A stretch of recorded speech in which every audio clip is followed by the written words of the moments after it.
তিলোত্তমার জন্য ভারতীয় জনতা যুব মোর্চার উদ্যোগে একটি স্বেচ্ছায় রক্তদান শিবিরের আয়োজন করা হলো বহরমপুরে।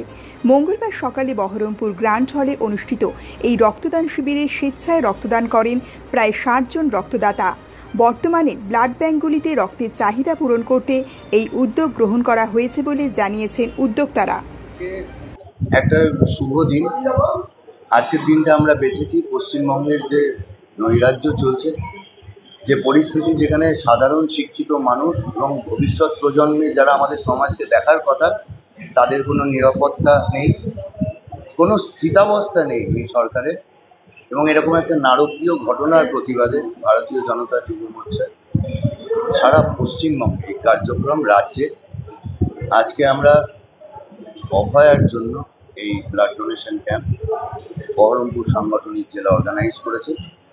এবং এটা তো শুধু একটা প্রতিবাদের ভাষা নয়, আগামী দিনে লড়াইয়ের রসদ। তো যেভাবে জেলার প্রত্যেকটা প্রান্তে বিভিন্ন অরাজনৈতিক ক্ষেত্র থেকেও এই যেহেতু একটা মহৎ উদ্দেশ্য, তাই সাড়া পাচ্ছি, আমরাও খুব অভিভূত।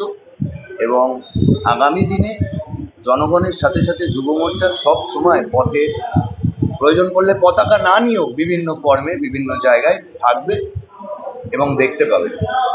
এখনো পর্যন্ত না, আজকে বর্ষার জন্য এমনিতেই আমরা পরে শুরু করেছি, প্লাস আমাদের কয়েকটা বিধানসভা একটু দূরে, তাই আমাদের সমস্ত ছেলেদের আসতেও একটা সময় লাগে। তো আমাদের টোটাল টার্গেট হচ্ছে 60টা, আমরা এক্সপেক্ট করছি যে 50টার উপর আমরা করতে পারবো। এবং সেরকমই এখনো আমাদের কাছে ইকুইপমেন্টসও আছে এবং সমস্ত বন্দোবস্ত। প্রত্যেক বছর নিঃস্বার্থভাবে বিজেপি তথা যুব মোর্চার কর্মীরা যেভাবে এগিয়ে আসে এই রক্তদান শিবিরের উদ্দেশ্যে, এবং প্রত্যেকে ফ্যামিলি সমেত পার্টিসিপেট করছে। তো আমরা চেয়েও এই অনুষ্ঠানটা বন্ধ করতে পারছি না, কিন্তু সামাজিকভাবে পাশে দাঁড়ানো হচ্ছে। এবার কি এটাকে তিলোত্তমার জন্য উৎসর্গ করা হচ্ছে? না, এই প্রোগ্রামটাই রাজ্যব্যাপী তিলোত্তমারকে উৎসর্গ করার জন্যই। আমরা তো রাজনৈতিকভাবে সবসময় মাঠে নামা ঠিক না, সামনে পুজো, লোকের ব্যবসা পাতি, আমাদের প্রতিবাদের একটা ভাষা বলতে পারেন।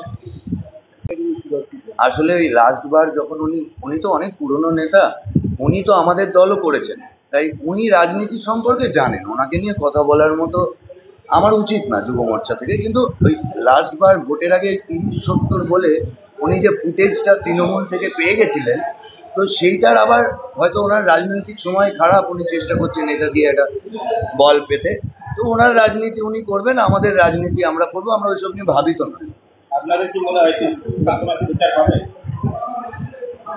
বিচার যদি না পায় তাহলে মানুষ চুপ করে থাকবে না, সেই ইশারা মানুষ তো অলরেডি করে ফেলেছে।